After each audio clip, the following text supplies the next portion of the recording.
Welcome to Femme Parler Podcast, where we are unpacking opinions and changing destinations. I am your host, Shirley Altador, where each week we will chat about how to rise strong out of all types of obstacles that come with relationships. Through personal life experiences and discussions ranging from infidelity, trust, forgiveness, sex, heartbreak, self-love, and so much more. I am passionate and obsessed to provide guidance to every woman to create a better life. Let's dive in, pull up a seat, make sure you're cozy, and get ready to be challenged and encouraged while you learn.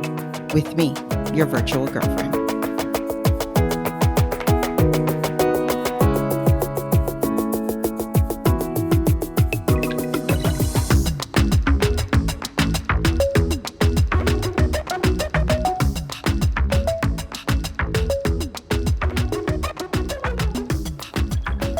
Welcome back to Femme Parler. Today we have another episode of Story Time, and we do have a special guest with us today, Alex Scot. She is a certified relationship coach who helps women to heal their toxic relationship cycles and create stable love. After growing up in a toxic environment and experiencing how that affects her current relationship, Alex realized that she was the common denominator and needed to look inwards in order to change her life. Alex, welcome and thank you for being on the show. How are you today? I'm doing great. Thank you so much for having me. This is amazing. Wonderful, wonderful. So today you are going to enlighten us all because I think in some point in our lives, we all have been in some type of toxicity in our relationship, whether it's emotional, verbal, spiritual abuse or physical abuse. But I think in some, even financial, let me include that as well. So you are definitely going to enlighten us about what you do, what triggered what you do, being a certified relationship coach, because everyone can use a little help in their relationship. No matter how perfect we try to make it sound like, yes, my relationship is perfect. And, I can never ask, there's always improvement, room for improvement. So start with sharing your story about your childhood and growing up Yeah. and what made you enter into this life. Yeah, sure, absolutely. So, um, before I go off on my little tangent about the Cliff Notes version of my life, I just want to preface it with, this was my experience. Religion definitely played a part. And so I just want to make sure that, you know, I'm just sharing my story and I don't mean to offend anyone. But with that being said, I was raised in a very um, hyper Christian home, and there's nothing wrong with that. However, it was paired with emotional and verbal abuse within the home. Mm-hmm. And so, I was raised like you will go to church, you will marry a Christian man, and you will save sex for marriage. Mm-hmm. And so I was very much living in a world, or my environment was just a place where there was a lot of shame around sexuality. There was a lot of just disconnection between, what my body can offer me, and like even being able to have a conversation about that in a safe space with my family, you know what I mean? So I had to teach myself how to deal with my menstrual cycles. Like there was no like motherly figure to do that with me. And so then you take that, and you're trying to now, as I'm becoming a teenager in high school, I'm trying to like have these little boyfriends, and it's turning out to be so toxic. And sadly, my family, they didn't create a safe space for me to come home and be like, hey, this is what I'm dealing with. And how do I navigate, my boyfriend pressuring me for sex or whatever it is. And so, yeah, I mean, the way my family talked about it was, that's all men care about. That's all they want. There was just so much negative storytelling in my life. And it led me to have all of these limiting beliefs when it came to love and romance and what marriage would even look like. Um, it I don't want to say it wasn't an honest conversation, because I know that when my mom was phrasing those things, it was coming from her wounds, right? Like she was Mm-hmm. projecting all of her pain and what she had been through onto me. And that was her way of trying to, I guess, protect me. And saying things like, men just want a bimbo that will please them and cook for them, and things like that. And what it really led me to, like this, like I said before, this subconscious wiring that I came out of that environment with was, a man only wants me for my body. That's like the only thing I can really offer him. And so it led me into a leading with sex in like every single, ironically, in every single relationship. My parents were preaching, keep your pants on till you're down the altar. But I did not stick to that. So sadly, I lost my virginity in high school. In a crappy way. Like I was pressured by my boyfriend and I tried so hard to explain to him why I wasn't ready yet and it just wasn't good enough. And another thing I'll add in there is consent wasn't practiced in my home. I wasn't allowed to say no about like anything. Mhm. So when it came to trying to stand up for myself and say no, um I couldn't do it. Like, I finally just gave in because I wanted to be loved, and I felt that I needed to give that part of myself up in order to keep him interested. And, it's so sad because, like, obviously now this is like what, 12 or 13 years ago, that Mhm. I'm talking about. But as I'm, going into my 30s and starting to like help women, I'm realizing that this is a regular story that happens. So many women go through this. And so I think what I love about what you're doing is like you're opening this conversation for like, let's be honest about our experiences and like encourage and support one another.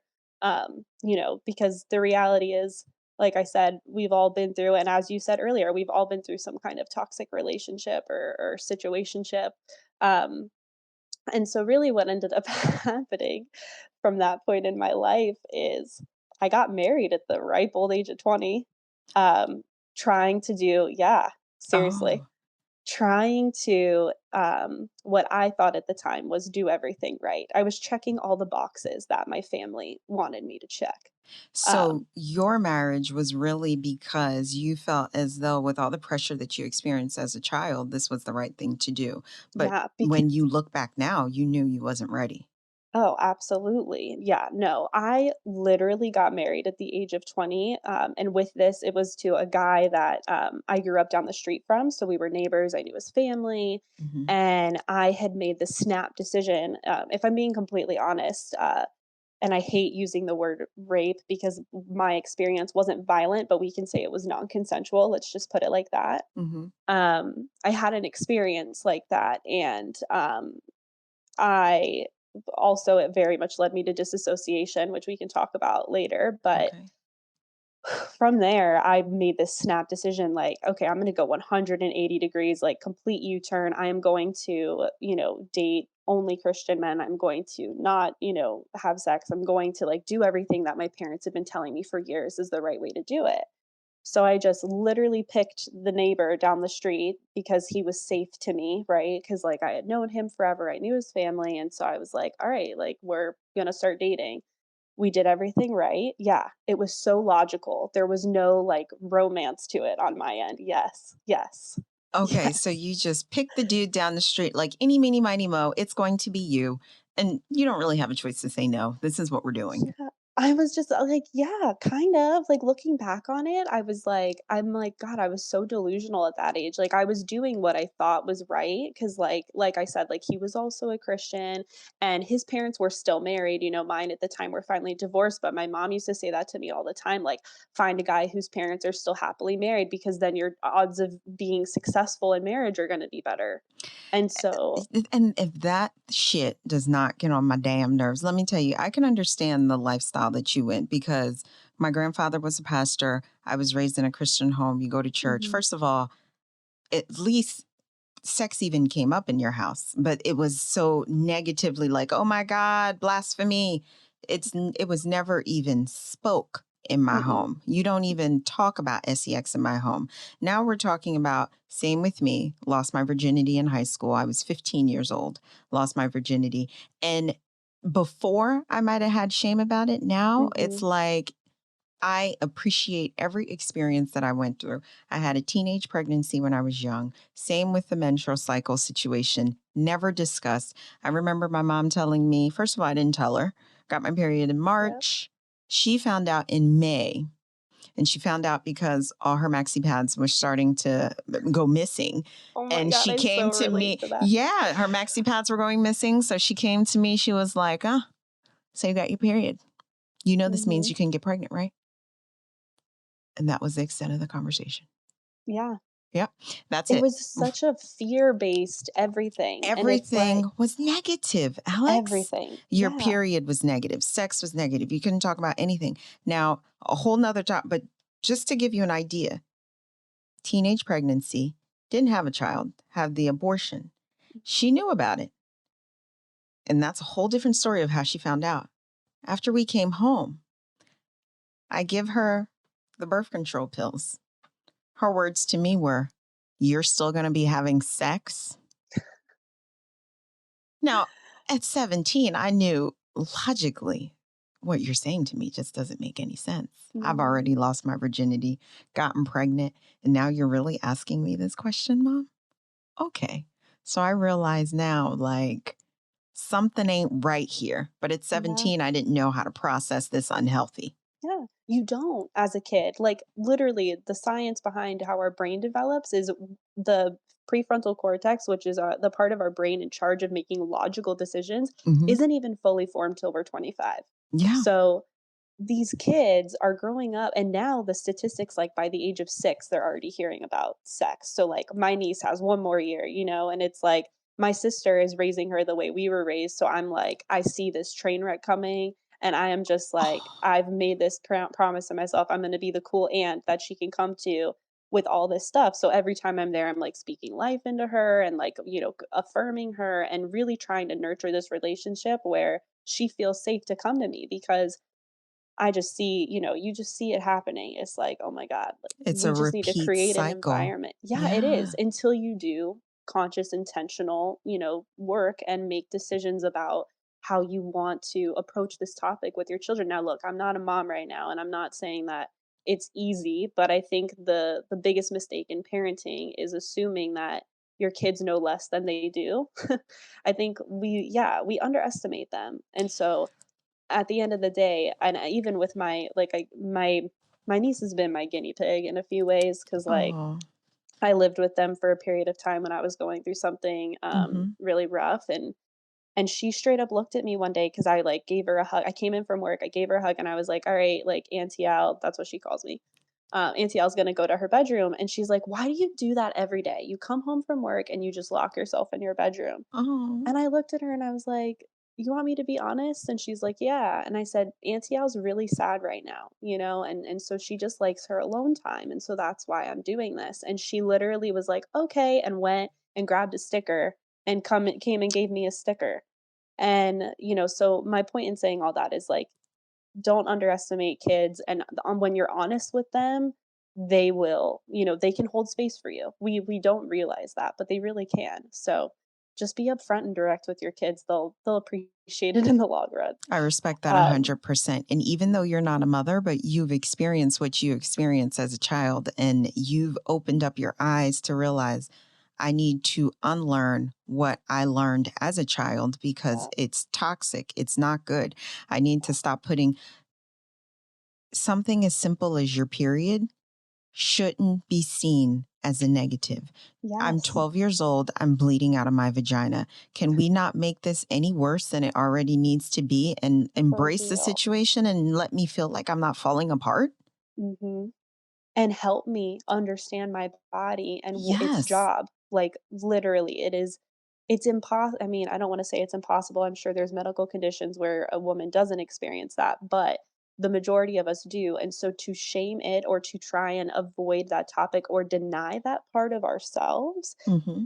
it really screws with a person's head, and I am the number one example of that. And that's why, like, I know we're gonna come full circle, but that's literally why I do what I do today, is like I'm over seeing the shame around just open and honest conversations about sex, about relationships, about our bodies and all of that. And Hmm. so we'll get into that, but Okay. kind of moving on because this story gets crazy. Like Oh, girl, let's hear. So now Alex gets married at 20. She yeah, picks the boy down the street. Did the yeah. boy really, did he have an option or was he attracted to you? What was the discussion? Like, Oh hey, my dude, we're getting god. married. Well, if my boyfriend was here, he would tell you that I married a guy that was like a 4 and I'm a 10, is like how my boyfriend puts it. Oh. Um, Yeah, he's like, "You were way out of his league," so of course he's not gonna say no. And, I'm stubborn as crap, so I don't like to admit that, but, from my point of view, like, he was a sweet guy. Like I said, I knew his family, and I he was safe. He just was safe. Like, I never thought he would cheat on me because he was a nerd, so it was like, I'm Mhm. I'm I'm good here, like, I'm in good hands. Lo and behold, I shit you not, I hope I'm allowed to say that, You are. You could or bleep it curse out. up as much as you want. No, we don't bleep anything out here. Okay, alright. I like this podcast. So listen, the day before our 1-year anniversary, I find out he has a porn addiction. Yeah. And my whole world when what seemed wow, like, even just thinking back to that memory, because I remember it so vividly, like, I it still brings up some emotions because it was just like it felt like a movie. Like, my whole life had just, like, come crashing down. I felt like everything was moving in slow motion, and I find myself on my bathroom floor at the time, curled up, crying because I just didn't know, like, and that's another thing with religion is like, or with organized religion, I should say, like, it preaches so much shame around self-pleasure and things like that, and so for me, porn was like, A sin. oh my god. Yes, it was the equivalent of physically cheating on me because, like, that's how you're talked about, even if a man looks at another woman, they've committed adultery in their heart is what Mhm. they preach. And so, I was like, to say I was a mess is an understatement, but we'll leave it at that. And so, for the and I oh, have go a ahead. question for you. Yeah. Mhm. So, when it comes to porn addiction, I don't have any porn is porn. I feel anything Mhm. can be unhealthy, just like drinking too much water. Yeah. There's something I think I forgot exactly what it's called, but anything can become unhealthy. Mhm. What is considered an unhealthy porn addiction so that our listeners can know? Do you know? Did you like look Yeah. at Oh what my is gosh. considered unhealthy? Because there's healthy and there's unhealthy. So when we Yep. say a porn addiction, Mhm. is it watching it every day? 5 times a day. I kid you not. At one point, he told me he was watching and self-pleasing up to 5 times a day. And so Alex, you're an and attractive girl. I mean, how did oh, that do to you emotionally? Like, wait a minute, you let have a me vagina paint the right picture. here. Let me take it up a notch. And again, there's nothing wrong with fetishes.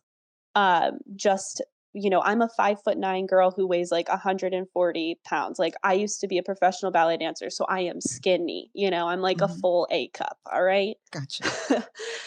And he had a BBW fetish, which, if you don't know what that BB, is stands that? for, it's big, beautiful women. And he also Oh, had a pregnancy fetish. So he was attracted to women with, yes. And so, again, I'm not shaming. Like, if you're into that, be into that. But then why the heck would you marry me? why didn't you tell me no? Yeah. How And did you so find out? Did he have I just videos? Did he grilled him. download? Like, honestly, I just grilled him because I wanted to know. Like, when I discovered it and realized that this was such an issue, and it came out like one piece at a time. Because what happened from here also, for the like, just so that everyone knows, he was an officer in the Marine Corps. So, like, if he were to have gotten help, because my next step as a wife, excuse me, my next step as me trying to be a good wifey was like, "Hey, let's go to therapy together. I want to Mhm. support you in this. What can I do for you?"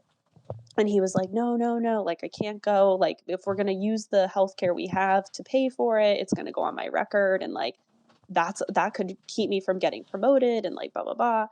And so he would not go. So I went on like a psycho spree of like researching, different like recovery programs you can do at home and like what softwares. I kid you not, at one point we had a software program on his computer and phone where any website he went to was sent to me.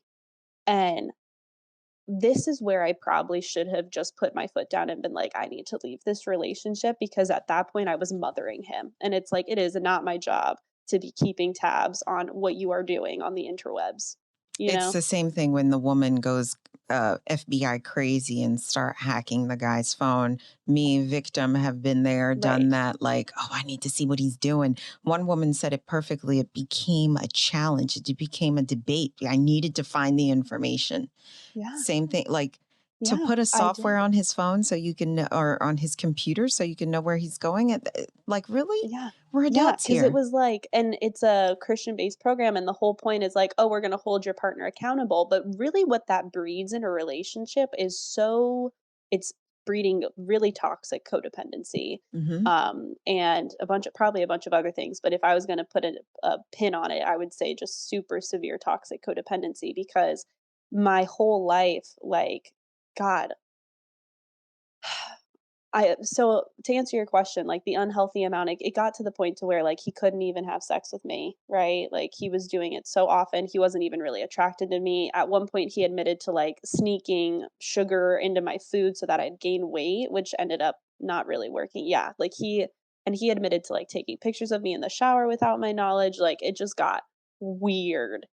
And so that's when you know it's unhealthy when it's an excessive amount and taking away from the relationship would be my answer. Okay. Okay. But, yeah, from there, I basically begged and begged, and I just got to a point to where I couldn't even cry about it anymore. I didn't even care when he was relapsing, like, he would tell me, like, "Oh, hey, I'm dealing with this again," and I was just like, "What are Were we you doing?" attracted to your husband at the I time? mean, like, yes and no. Like, okay, I let's mean, answer like, that. Alex, girl, Yes. if I somebody asked me, Shirley, are you attracted to your husband? Hell yeah. Mhm. Every now and then, I want to pound on him or I'll look at him, and he has a certain outfit on, and you're like, okay. Yes. It's never like, even when I'm mad at him, I'm still attracted to him. Girl, I Yes. mean, like, So it's this like, is my point. This is the point. For what my 20-year-old version of myself was. Because I had chased guys who I thought were attractive and I ended up getting, pressured for sex or taken advantage of or all of Mhm. that. So that's why when I did this 180 and married this guy at the age of 20, I I see. picked the safest option. So like did I love him? And, my boyfriend and I talk about this occasionally because the reality is like, did I truly love him? No. Okay. And I hate admitting that because it's like, why did I do that to him? But whatever. That's But a that story for another day. experience in your life strengthened you, Alex. So as Oh, much as you yeah. hate it, it's a Yeah. mistake that you learned from. It's a decision that you realize it was a poor decision. But when you become a mother, you've been through this. So you can Yes. provide enlightenment into your children and to let them Yeah. know because you've experienced it personally yourself. So as much as you may hate it, you've Yeah. overcome that and you've been able to embrace it.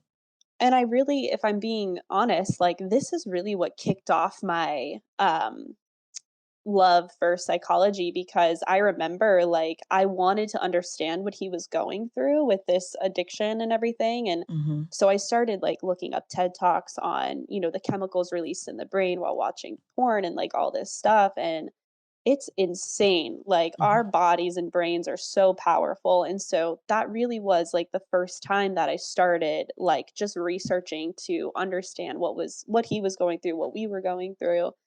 Um, but suffice it to say, like 3 years later, I finally filed and I was like couldn't even cry about it anymore. I was like, "Look, I wish you all the best," and I remember when I finally, like, told him because I had threatened it, and then at that point, I had been like, "Look, if you don't get this together, like, I don't wanna have kids with you. I don't wanna, like, keep just pretending like things are gonna get better. So we either fix this or we don't." And, so when I finally did, like, sit him down and I was like, "We need to we just need to be done, and I'm going to file." He lost it. You And at that lost. point, I couldn't even cry anymore about it. And I looked at him and was so stoic and was like, "Do you have a safe place to go to? Like, are you okay?" Like, I literally was like, I So was like this. I was just like, that you were "What's done. going on?" So I was now so done. your husband is breaking apart, but then there's two other parts to this too. You have your Christian family that, Hmm. girl, they probably weren't too happy about you getting a divorce. So I know you had now your family on the back end you had to deal with, and I don't know what his family. They were from a Christian home as well. So Yeah. all that pressure was about to come to you. How did you Yeah. end up telling the families? So I very much was secretive about what I was dealing with him. So when I finally told my mom, like what I was doing, she surprisingly, my mom, look, I don't know how to say this in a very PC, respectful way. Because again, I think parents do the best that they can, but she very much was the culprit when it came to the emotional verbal abuse. So when I finally told her, she's a serial divorcer. She's been divorced like 3 or 4 times, at least three. The Christian woman. Um, huh? The Christian woman. Oh, yeah. Yes. Okay, but this is my point. And I think Okay. this is why she was so negative about men and sex growing up with me is because of her past, right? Okay. So when I told her I was doing it, she wanted to understand why, and I had spent so much time protecting my husband at the time, like, Mhm. I didn't want anyone to know because I didn't want their relationship with him to be tainted. So I had been harboring this on my own for 3 years at this point. Mhm. And when I finally told her, like, "Yeah, I'm divorcing him because of this," she was like, "Okay." Like, in her eyes, in her Christian eyes, the porn addiction was a righteous enough reason for me to leave. So thankfully, I had my mom in my corner for that. Okay. However, his family, there and my church, I got the nastiest voicemails from my church. Um, to the point to where I remember one day I was working for Disneyland at the time. I used to be a ballet dancer, so I at the time was dancing for Disneyland. And I remember I had gotten a voicemail from one of my friends at church who was the pastor's daughter, and it was like a 3-minute long voicemail. And I gave the phone to my friend Lexi, and I was like, "Girl, can you listen to this? Because like, I really am not in the headspace today to like be triggered or be dealing with someone being a bitch. So like, you tell me like if like you tell me what the tone of this voicemail is." Mhm. And she listened to it. She was sitting on the floor of our locker area, and she looked up at me and was like, "You don't need to listen to this." That's like all she said, and I never listened to it. I really never did. I was like, "All right, I'm gonna take my friend's word for it." So, yeah, I got some nasty voicemails from my church, and I do know that the ones that I did listen to were very much like, there's a calling on your marriage, and like, don't leave him, and God put you two together for a reason, and it's like, You wanna say, "I put us together. yeah, literally, This I wasn't did. God This sent," was you not know? some magical miracle relationship. It was literally me like pulling a name out of a hat for that. It was Mhm. so, like I said before, so logical. There was no romance, there was no true love. And so to answer your question, like, was I attracted to my husband? Not really. Like, he Not had a great really. set of muscles. I'll say that. Like, he was a butterface. You know how men say Mhm. that about women? Yeah. Okay. Like, So you like certain things about him, but, yeah, and no, compared to what I know about love now and the man yeah, I'm dating now, it is an insane total it's a completely different world. Like, total I opposite. can hardly keep my hands to myself with this one, and, like, Yeah. the amount of laughter and love that we experience together, it's so sheds light on, like, okay, so that was not I don't know what that was, but whatever that marriage was between 20 and 23 wasn't, like, legitimate, you know? So now you're Um 24, no, divorced. I'm No, 28, no, I'm not about to now. turn 29. Oh, I'm yeah, no. speaking, like, Yes, we're flashing 23. back. So 23, 23, divorced. divorced, How do you move single. forward? Single? Girl, this was when Tinder and Bumble was at its peak, so let me tell you, I was like a fish out of water. So, I mean, I'll be honest, like, I immediately got my butt into therapy because I am not Okay. I've never when my parents were going through their crap while I was growing up, my Mhm. mom, sent me to a shrink, which I feel was another good move on her part, because it took away all like the stigmas that people, have Mhm. about going to a therapist. So now I'm such an advocate for therapy. Obviously, I practically became one being a relationship coach. Mhm. But yeah, so I immediately went to a therapist and was just like, I need help healing me and like loving me because to your point, like the amount of insecurities that were bred in that marriage because of his fetish and because of, me looking the complete opposite, oh my God, like I needed time for myself to to love and appreciate myself again. Cause and not only that, if I'm being super honest, I don't think I ever had really ever loved and approved and accepted myself because I spent my whole life up to that point trying to please everybody else. Like Yeah. I needed to check my mom's boxes. I needed to check my dad's boxes. I needed to check my church's box, my ballet school, everything. Like I had to be what everyone else wanted me to be. So then I find myself in, a shithole apartment in the middle of Garden Grove, California, divorced and, trying to put the pieces of my life back together. And it's the first time where I'm like, okay, like I'm starting to feel like my own person. Okay. So I didn't have all the pieces together. you were scared of the judgment and the shame. Oh my gosh, yes. Absolutely. Okay. And I was thinking Florida. You were in California and I was Disney. in yeah, so because he was a Marine, we moved around like crazy. My boyfriend and I counted it last night. It was something like six times, 6 or Oh 7 wow. times I've moved in the span of like 3 years. Gotcha. Okay. So now you're going to therapy at 23 Mhm. and tender. So, I mean, are you Yes. just at this point Yeah. dating? Yeah, so here's the thing, I'll tell you guys right now, if you go to a therapist or a coach, please practice what they preach because I didn't. And my therapist told me, like, wait at least a year before you start dating again because if Mm, you don't, she said this verbatim.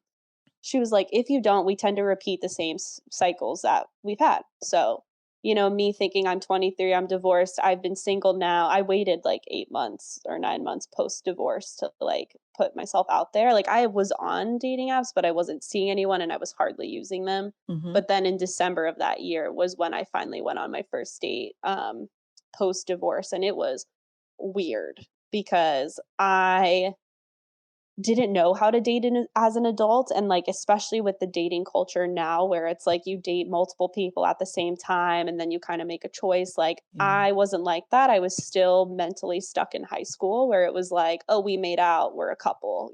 I So see. And you still weren't setting boundaries no, I didn't know what because, a boundary was until maybe 2.5 years ago. Like, and even then I girl, wasn't good at setting them. and it's So because of we're not told. And this is why we need to talk to our children. Talk mhm. to our children because I know some of the mistakes I look back that I made as well. I totally understand. You feel like you have to give sex. If you Yeah. say no, oh, but they may not like me if I say no. That's fucking okay. Yeah, exactly. That is Exactly. Then they're okay. not your person if they can't respect you, Yes. period. But that's the Yeah. thing. Nothing is discussed. So No. to us two women at young ages, what are we doing? We're going through this, the chucking through this the best way that we know how, which is the unhealthy way because Yeah, we don't flying know by the what seat to of our do. pants. Yeah, Yeah. we don't know. Okay. And so, lo and behold, through those dating apps, I end up dating a guy who, when the relationship ended, finally told me he was diagnosed with borderline personality disorder and narcissism. But the whole time I was dating him, he was cheating on me every other week. And literally, like, that's not even an exaggeration. It was like a textbook. Like, every other week, this guy was going off with someone else. And the reason this is important in my journey is because when he finally told me, and by the way, the whole time that was going on, I still was like, why am I not good enough? Not, you're just not a loyal person. I was taking over responsibility for his crap still, like Hmm. I hadn't learned that. But when he finally admitted to me, like, oh, this is what I'm diagnosed with, I got myself into a narcissist recovery program. I ended it with him and went no contact and started this narcissist recovery program. But this is where I realized that, holy crap, every one of these qualities, because they're training you, like, these are the signs, this is the abuse cycle, blah, blah, blah. I was like, this is my mom. And that's Mm. when I really was like, holy crap, like, I need to really do some inner child work. Is That's when I really started to get into that because um I started realizing and looking back on like the way I was spoken to my whole life and like things that were said and things that were done and I was like, "Oh my god, my mom is a textbook narcissist." And that Interesting. that was a really painful realization to have, but then I remembered what my therapist said, and she's like, "If we don't take time to ourselves, we repeat the same cycles." So this is where the cycle was introduced, right? Mhm. I was okay accepting mistreatment and, disloyalty, if that's even the right word for it, because of the way my parents treated me growing up. It was, I'm too sensitive. I need to look a certain way. I need to behave a certain way. And Mhm. I'm very much brushing over it, but believe me when I tell you, like, it was legitimate verbal and emotional abuse. And so the reason this was so important for me is now that I understood my wiring and was able to clearly see, like, connect the dots of, like, oh, the reason I'm attracted to toxic men is because of the toxic environment I was raised in. Mhm. Now I can get to work. And so I started one educating myself on, like, just what healthy and unhealthy relationships look like and the warning signs. And then, like I said before, I started getting into the science behind relationships and, like, how our nervous systems are programmed to literally keep us doing the same thing over and over again unless you start to reprogram your nervous system. So the And this, learning and the unlearning is very true. I guess subconsciously yeah, you didn't even realize you were attracting yourself to the same men no, that your over father and over. was? No, it's interesting because, yes, partially, yes. And it's weird because when I talk about my father and my mom, like, they both are very similar and different in the sense that my dad was a little bit more, he was very much he's where I get my goofy side from, Okay. but he was more understanding. Like, he wasn't, obviously neither of them were perfect, but and I still love them to, the best of my ability that I have. And I'll be very honest, like, right now, I'm just in no contact with my mom because, we've just reached Mhm. a point in our relationship where the distance is better for us. But, Mhm. my father, sadly, he's been remarried and I haven't talked to him in years. But I think mostly, and from what I understand, like I said before, understanding the science of it all is whether it's a male or female parental unit, really what our nervous system, because our nervous system can't tell gender, but Mhm. what it does is it just adopts to the environment. So it's like, or adapts to the environment. Um, so for me, I was so used to the volatility and the walking on eggshells and not knowing, like, what kind of personality I was going to get from my mom specifically each day, that my nervous system was so accustomed to being dysregulated, right? It adapted to the volatility. It was like, all right. And the way I relate it to my audience is I became a professional chameleon, right? Like, I Mhm. had multiple personalities that I could play my cards the way I needed to depending on the environment that I was in. Mhm. So, going back to what I said before, like, I didn't know who the genuine Alex was. Like, I had no clue. I wouldn't have known her if she came up and smacked me in the face. Like, Gotcha. I had spent so my entire life trying to appease everybody else that I literally had no clarity on who I was, what I liked, what my values were, none of that. And so, because my nervous system was so used to being that way, that now I'm in this environment where I can make my own choices. And my mom doesn't live in the same state as me now. And, like, Mhm. you know, I can choose to create the life that I want. And here I am choosing this same toxic cycle over and over again. And then I finally realized, like, oh, my nervous system is used to being treated like crap and it's used to not knowing what the next day holds. So the work needs to start with me programming my nervous system to be happy in a stable, calm place. Because Mhm. for a person, and anyone who's listened to this that has had any kind of abuse in their life, like, and we wonder why, when it comes to domestic violence, why people stay with partners that are awful. Yeah. It's because they're conditioned to be okay with that. Like, literally, their body is so used to it that putting them in a stable environment feels terrifying. Interesting. That's why I did hear someone says it takes 8 times for someone who's in, we're talking about physical abuse, a Mhm. physically abusive situation. And abuse is abuse, but especially if it's a physical Yeah. abuse, 8 times it takes them to truly leave. And it Yeah. makes sense what you're saying. It's so, and when you think of that, it's heartbreaking because It's it's like, heartbreaking because when you're not in the situation, how so ununderstanding we can be. mhm. Well, I don't Mhm. understand why she don't just leave. Mhm. It's easier said than done. Yeah. And It's it's because so you're much easier said yeah, than you are done. working against your hardwiring, your programming. Mhm. At our baseline, we're animals. And so our fight, flight, or freeze response is so strong. And so when our nervous system gets accustomed to living in that space, Mhm. it becomes it's just a it's a superhero in its own, but in a negative way. You know what I mean? Like Yep. it's been able to take on that abuse instead of, put your foot down and overcome it because it doesn't know what that looks like. So it's gonna do its thing to keep you safe, which means familiar. Yep. Um, yeah, so when I learned that that's really where the work needed to happen, I jumped right in. Like, I was like, "This is my ticket out of here." Like, I am ready to, like, not be doing this anymore. And so, that's really when the work started, and, I was 25 at that point, Mhm.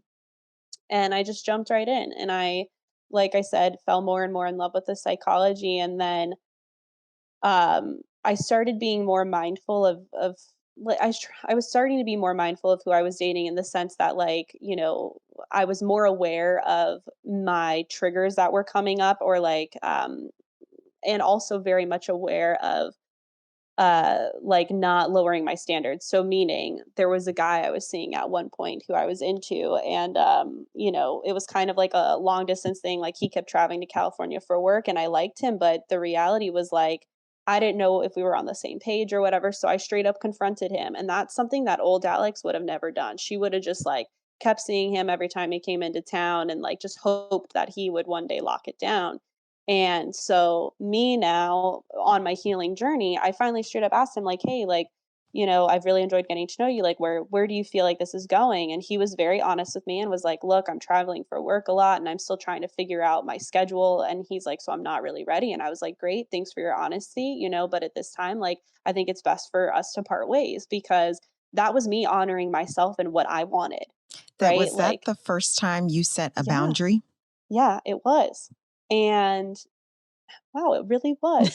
Thanks, Shirley. Like, I've never thought of it that way, but it's Yeah. true. Like, I literally that was the first time that I had ever really been like, all right, was it pain? Did it go the way I wanted it to? No, but I have more self respect and self love for myself to not settle Mhm. for this happenstance thing, which I think a lot of women do. Like, when we find a person we like, or I guess men probably do too, but when we find someone we like, we want it so bad that we forget that we need to honor our own desires and boundaries as well. So that was a huge step for me. Um, And it makes and a I lot of remember, sense. It makes a yeah, lot of I sense. And remember texting do my you girlfriends. do you Oh, go also ahead. feel I'm sorry, do you also feel like is this the beginning of when someone starts to lose themselves in a relationship? You know how when you are so wrapped around the other person. Something as simple as what you said is we don't realize you don't realize that you're doing it. Like, Hmm. wait a minute, what's going on here? Is it Yeah. a conversation that people are scared to have? But it's something to keep in mind, listeners, because the start of the codependence starts so Hmm. early and you don't realize it because something as simple as that question that Alex asked that person, what's going on between us? We don't do it enough because Hmm.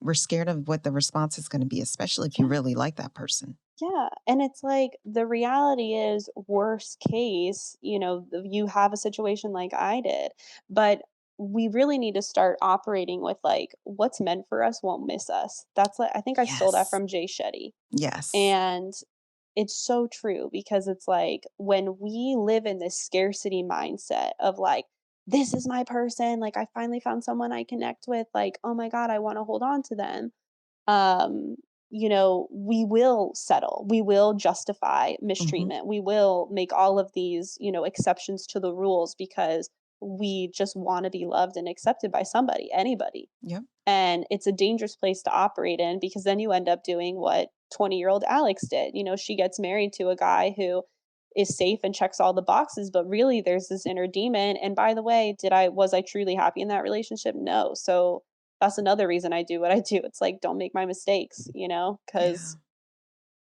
it all comes back to self-love, like, it really does. Mhm. Um, so yeah, like, I remember texting my girlfriends that day being like, "God," and I, like, sent them a screenshot of the text I had sent this guy and, like, standing up for myself, and we literally celebrated it. I was, like, so thankful that I had, and that was the first visible, tangible proof that the healing was working because Mhm. I had, stood my ground and did my thing, Yeah. and I was just so proud of myself. And ironically, 3 or 4 months later, I am at a work event and bump into the guy I'm with now. Aw, blessings. You And manifested it. You were changing your yeah, life. yeah, and it's like if I had settled, and kept seeing that guy and been like, "Oh, okay, like yeah, sure, let's keep hanging out and see where it goes." I probably would have still been seeing him by the time that I was at this work event and wouldn't have even been open to the idea of meeting anyone. Yeah. And it was just it's so funny to, like, look back on how everything, like, fits in, you know what I mean? Like, how the Mhm. timeline fits together. But the man I'm with now, Jordan, he's gone on this journey with me, like, there's been more. So, we're talking about sex a lot. Let me tell you, I'm now dating a guy who has a very healthy view of porn and a very healthy view of sex, and I'm over there, like, we're doing it, and I'm literally curled up in a ball crying post coitus, like, every time because of the amount of shame. Yeah, it was so sad. And so Oh. he finally, like, looked at me one day and was like, "This needs to change, like, what's going on?" And I just told him, like, "I feel so guilty because like, my" and I was still very much practicing at that time, like, I was going to church every Sunday. And I just felt like I was living this double life because, I was still trying to adhere to these rules that my family and obviously the church tells you, like safe sex Mhm. for marriage, blah, blah, blah. And so I remember when the first time we tried to talk about sex, I literally pulled out, like, I Googled a PDF, like, sex questions guide and needed structure. Like, I was so scared and shameful to, like, admit what I wanted or what I wanted to explore or to even just talk about sex that I needed to stare at a PDF to be able to even, like, get words out of my mouth. You needed a little guide I did. because you And didn't know so how to approach it. no, nor like naming body parts to me was like an R-rated film. Like, I could not, like, for some reason, saying penis or vagina at the time was, like, terrifying. Because society put that stigma, and Yeah, those are words, "You don't say that." I know, and why? Come on, it's a body part just like your elbow. Like, can we Exactly. please take the shame away from that? No, but, dick, you could say dick, that's a little I more know. comfortable than I know. penis, or you could say pussy, it's a little I more comfortable, know. but why can't penis and vagina are the appropriate words, that's what we need Yes. to say, Thank you. but that's not what we Hallelujah. say, it's the other words that are just more fun. Yeah. Let's say those Yeah. words instead. But, oh my gosh, okay, so now kudos to Jordan for Yeah. understanding, I because I know. can only imagine as a man, and here you are, like, you guys are intimate together, and And this I'm girl breaks crying. out in tears, like, "How do Mhm. I handle this? What is going on? Yeah. Did I do something to hurt you? What is No. happening?" So kudos to Jordan for being supportive and being there with you during that time. Yeah. Now, when does the life coach, the certified Yeah. All life right, we're coach, getting there. like, is Jordan, like, at what made that decision? Yeah. Like, Good question. So, when we talk about that time in our relationship, he always because I there's so like we went through so much because I was still unlearning certain behavioral patterns and trying to adopt new ones, right? While we mhm, were first dating. And he literally tells me all the time, like, if you were not a good communicator and you were not just direct with what you were dealing with, we wouldn't have lasted because I blatantly would like have these episodes and just tell him what was going on with me. And there was like a ton of other crap that we were kind of sorting through. And so we'd have these amazing moments where he would really see who I was. And then I would like snap back to like the old programming, like, no, I need to be this good Christian girl. Like, I can't do this. And So, but I was always very honest with like this inner battle. And I very much phrased it that way when in that time, like, hey, like I'm going through this inner battle right now. But I know that you're special and I know that what we have is special. So let's give it another month. Like I remember actually that was a discussion we had on our first Valentine's date. Literally, I Oh. said like let's, and it's sad to think about that. Like our first Valentine's date, I'm sitting there after dinner being like, okay, like I really care about you and I know that this is special, but like I need another month to see like if I can get to my, to the emotions that I need to be feeling because I was so again used to toxic asshole-ish men that I Mhm. have this man in front of me who wants to love me, who wants to spoil me, who wants to treat me well, and I'm like back the f up. Like what is this? Mhm. Because it was so foreign to me that I literally did not know how to show up in Yep. that relationship at first. So Unfamiliar territory. yeah, so thank the Lord for his permission or for his patience. And so once I got good at that and then our relationship started jiving, like, fast forward to COVID and we met because we were in the events industry. But at this point, I had had friends reaching out to me. It became like a passion project, right? Like Gotcha. I had girlfriends reaching out at one point with my boss out here. She was going through an issue with her boyfriend. Mhm. And I literally like we sat in our cubicles together for like 30 minutes and I did like a mini session with her on how she needed to reframe the situation she was going through with her man because she basically was taking something that he did way personally when it was just an honest like miscommunication and mistake on his end and she just couldn't understand how it was a mistake and so like being able to explain to her like listen when human beings are stressed out we go into survival mode which means like tunnel vision and you cannot if he's really stressed with what's going on at work you can't take his lack of texting you back or whatever it was personally like he's in survival mode and Mhm. when we're in survival mode the last thing we have on our minds is like loving and doting on our person you know what I mean Exactly. and so, and that's just something that all relationships go through. There's seasons where one person is dealing with something and we got to hold space for them. And so that was basically my one off. And cue I'm COVID. I'm Oh, glad you yeah. bring that up because Hmm. that's a good point that our listeners need to hear. The relationship is not always going to be 50-50, and Hmm. that's not a bad thing. Sometimes it's going to be 60-40. Sometimes Hmm. it's going to be 80-20. I hate when people like, one time someone commented of a relationship shouldn't be work. But why are we putting a negative connotation on work? Work Yeah. doesn't have to be negative. No. It's funny you bring that up because I just made a post a couple weeks ago stating that, and it was like myth relationships take hard work. And the reason I disagree with that mindset, or not disagreeing with you, but I like to flip the word to intention. Relationships take intention. Hmm. I think because to your point, when we say work, our brains go into, ugh, like this exhaustive, like oh my Yes. god, I have to do this again. Like literally the way we feel going to like if we're tied to a 9 to 5 or a job we don't like, that resentment. Yep. And it's not it like when we phrase like oh relationships take work and it's in that negative, I just don't like that word. Yep.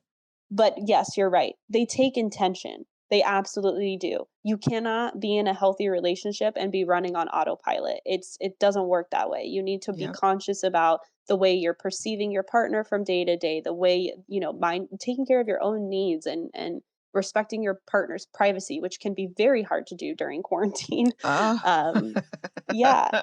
And so it's just like, I'm thankful you brought that up. Super ironic. Yeah. But And I the way I like your like to write word. it, intention. Relationship takes intention. And I like it because our brain is hardwired to already have a negative. We put a negative on work. Yeah, we So do. maybe if we take the work out, it's the same thing like, how they say it's all about the delivery of how you Yes. deliver your message to Yes. somebody. Then this is the same thing. Let's take work out of it and let's say relationship takes intention. Yes, I it like that. does. I'm glad you do. I like it too. Yeah. But yeah, so COVID hits and like I said, my boyfriend and I are both in the events industry and we were at the time quarantining apart. Now we live together. But Mhm. I was like, what am I gonna do with my life? Like, let me take this opportunity to like really think about where I'm headed and things. And he actually literally was like, why don't you just do this for work? He was like, you are obsessively, like, you love learning about this stuff. You love helping people.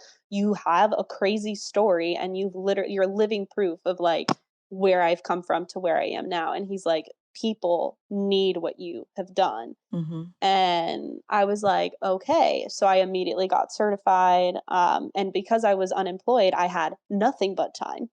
So I was just like, working 10 to 12-hour days, like getting certified, and practicing with free clients and things like that. And now here I am a year later and I have a whole program and it's just like literally blossomed into this amazing This is a thing. blessing. See how your It life is. has totally Come full changed you, comes circle. full circle. This is why I'm telling you, everyone's story is motivational, and we Hmm. shouldn't feel shame about sharing our story Yeah. because your story and a lot of other people's are going to be life opening.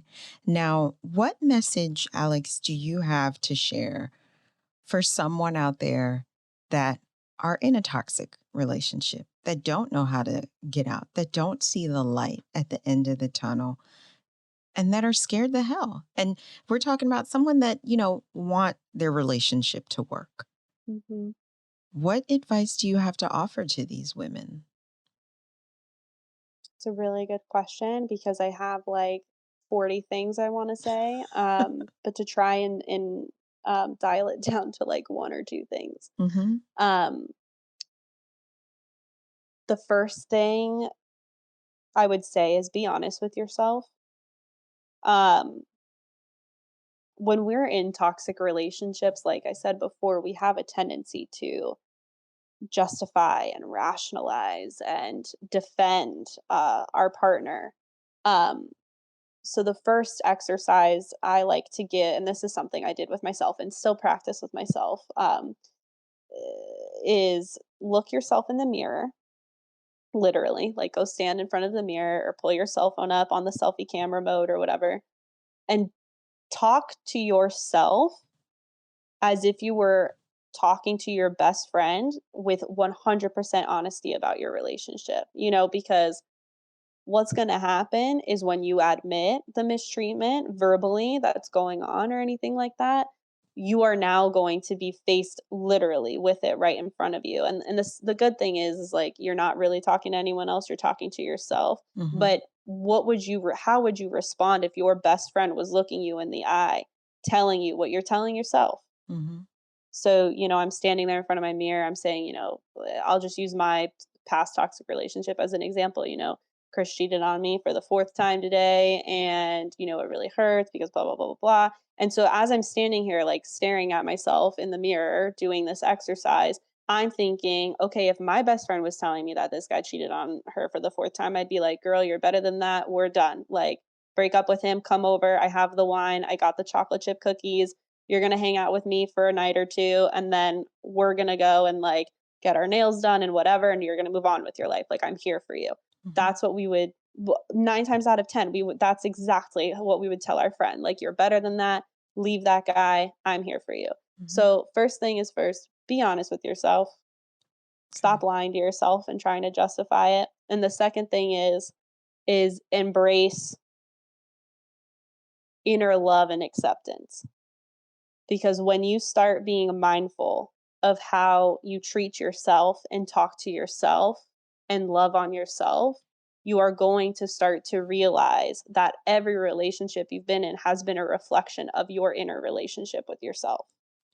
And so if you're seeing mistreatment, showing up in your relationships, let's work on how you're mistreating yourself. If you're seeing criticism show up a lot in your relationships, let's work on how you're criticizing yourself. What internal dialogue is happening? And so those would be my two big first steps. There's more work to come after that, but it starts with honesty and it starts with exploring self-love and acceptance. So, Gotcha. And as a certified relationship coach, what What do you offer those who Yeah. are interested? Do you have masterclass? Can they download something? Yeah. Do you do one-on-ones? What do you offer as a Yes. coach so that way people Love know it. your information, of course, will be on the website, but let people know what options are available to them if they wanted to come Yeah. see you. Awesome. So I do have a free download that is all about fighting fair, and I really break down the science behind. I'm such a science geek. That's one thing you'll learn about if you ever work with me. But I break down the science behind why confrontation can be so difficult. So that's a free 3-part series with a downloadable as well, and that you can get on my website alexscot.com/video series, all one word. And Alex Scott, by the way, is spelled Alexscot, just one T. Gotcha. But anyway, so that's one option. And then as far as like me working with clients, I have a group program called Pathway to Partnership, which really it starts with the inner work and it's 10 weeks long and it goes all the way through communication, fighting fair, feminine and masculine energies, how to compromise, like all of that. On top of that, I have guest coaches that'll come in on finances, so how to plan budgets together as a couple. I also have a sex therapist come in to really delve into any sexual shame or trauma, as well. And then also a fertility coach who embraces, how to get pregnant naturally without all of the crazy medical bills. So that would be one option. And that is a group coaching program. So, yes, it's an online course paired with group coaching. Oh, that's nice. I like how Yeah. you have all those paired because all those are important. The sex Yeah. therapist, the Yeah. fertility coach. I like how you have that paired. I've never heard of that before. Yeah. That's Yeah. So I interesting. really built it out to be as thorough as possible. So I would send a lot of people to my group coaching program, Mhm. because that will most likely hit all of the like things that you would be dealing with within a relationship. I do offer one-on-one coaching. However, it's for specific cases and it requires a little bit more of a thorough interview process. Like one client I'm seeing right now, I'm actually coaching her through her divorce, sadly Okay. enough. But I mean, no, honestly, it's a good thing. She needs to be done. Gotcha. But and she's been dealing with a lot of substance abuse within her relationship. So Gotcha. helping her find herself, find her legs with her kids and move and all of that. So like that's been my role. So that would be an example of more of a type of situation, an outlier for my one-on-one coaching.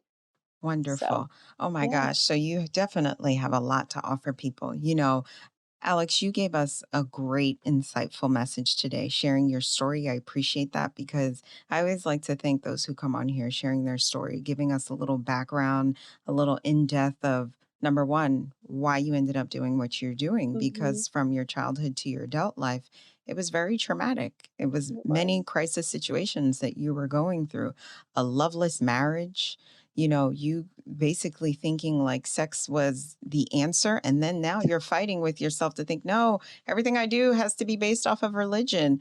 Again, kudos to Jordan for sticking by you and understanding and being Yes. patient. And, as I always like to say, relationships are difficult. They are difficult. Mhm. I mean, just like life is a risk, every day you wake up, you don't know if you're going to come back to that same bed. Mhm. Relationships are hard. Sometimes they're not always 50-50. Even though we like to say relationships should be 50-50, they're not. Sometimes it's going to be 80 Mhm. 20, 60-40, 70-30. You have to be there to lift your partner up. I love how Alex says relationship takes intention.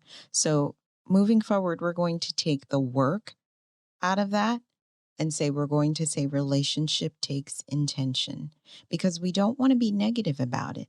Because if you love your partner, you should be intentional every single day. It should be an intentional decision. How to put a smile on their face, something as simple as that. I'm a queen of, I love the love language by Mhm. Gary Chapman, and that's huge for me. Loving someone on how they need to be loved, not how on you think you should give them love. Mhm.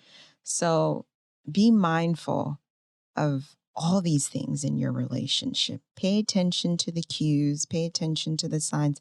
Anything can become unhealthy. Alex will tell you she was in a marriage where Her husband was addicted to porn.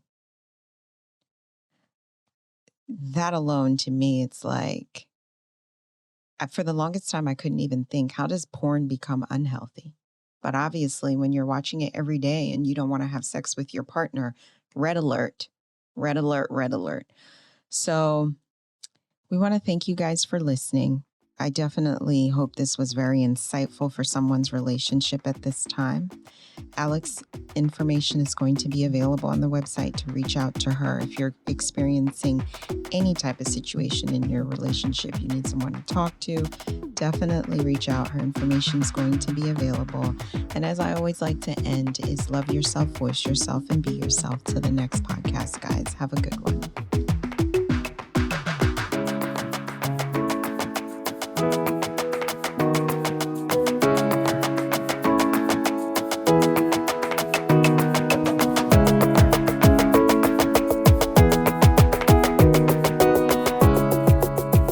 Thanks for tuning in to Fanpale Podcast. If you want to continue the conversation or share your takeaways, I want to hear from you. Head on over to the website or join our Facebook community and comment your favorite part of the show or share your thoughts. I want to hear what you have to say. Don't forget to rate and subscribe to the podcast so you never miss an episode. Chat with you next week.